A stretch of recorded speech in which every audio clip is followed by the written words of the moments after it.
ورحمۃ اللہ وبرکاتہ۔ معزز سامعین، میں آج یہ واضح کرنا چاہتا ہوں کہ بیماریاں اور آفتیں دو قسم کی ہوتی ہیں۔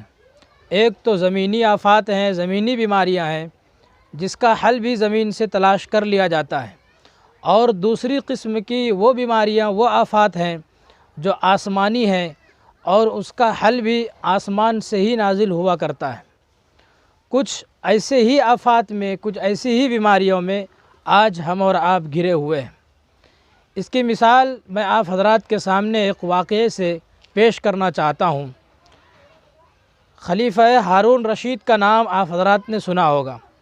اس زمانے میں ایک قحط پڑا اور بے شمار جانور اور انسان مرنے لگے، موت کے گھاٹ اتر گئے۔ اس وقت کا بادشاہ ہارون رشید بہت پریشان ہوا، نہایت غمگینی کے عالم میں شب و روز گزرنے لگے۔ اس کا وزیر وہ بھی پریشان تھا۔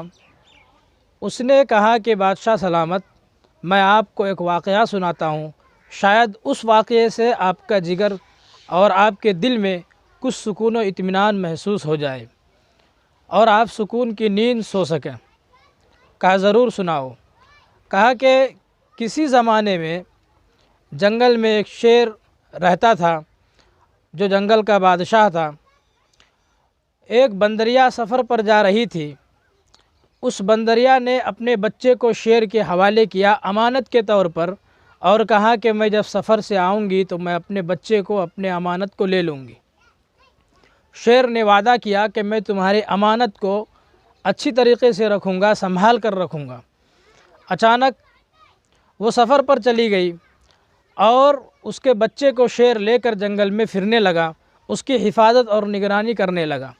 ہوا یہ کہ اچانک ایک روز شیر اس کے بچے کو پیٹھ پر لے کر چل رہا تھا کہ ایک چیل یا باز آسمان سے لپکا اور اس بندریا کے بچے کو لے کر اڑ گیا۔ وہ شیر نہایت پریشان اور غمگین ہوا کہ میں ایک امانت کو میں نے ضائع کر دیا۔ اب جو امین جس نے امانت رکھا ہے وہ جب مجھ سے امانت مانگے گا تو میں کیا دوں گا؟ وہ نہایت پریشان تھا، پشیمان تھا۔ اسی حالت میں وہ بندریا آئی اور امانت واپس مانگنے لگی۔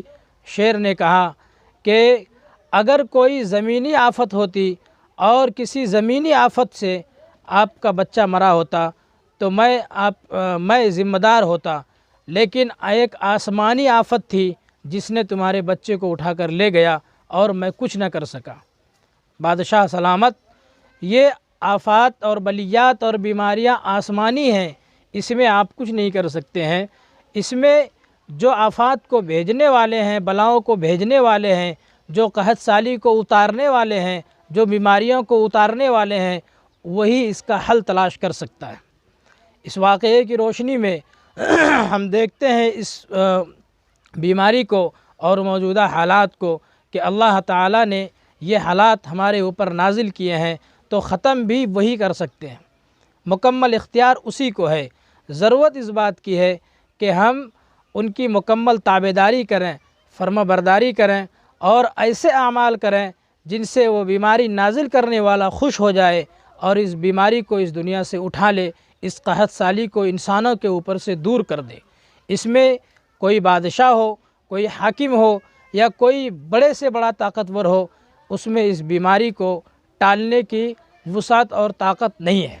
ابھی ساری ٹیکنالوجی، سارے سائنس اور ساری ایجادات اور سارے کے سارے لوگ، ساری مشینیں فیل ہیں، اس کا علاج اور اس کا حل تلاش نہیں کر سکا، اس لیے کہ یہ بیماری آسمانی بیماری ہے، اوپر سے آئی ہے، اس کا حل وہی بھیج سکتا ہے۔ اس لیے ہم ایسے کام کریں جس سے وہ خوش ہو جائے اور جلد از جلد اس بیماری کو وہ ختم کرے اور مناسب اور معتدل حالات ہمارے اوپر لے آئے۔ بس اسی کے ساتھ اجازت دیجیے۔ السلام علیکم ورحمۃ اللہ وبرکاتہ۔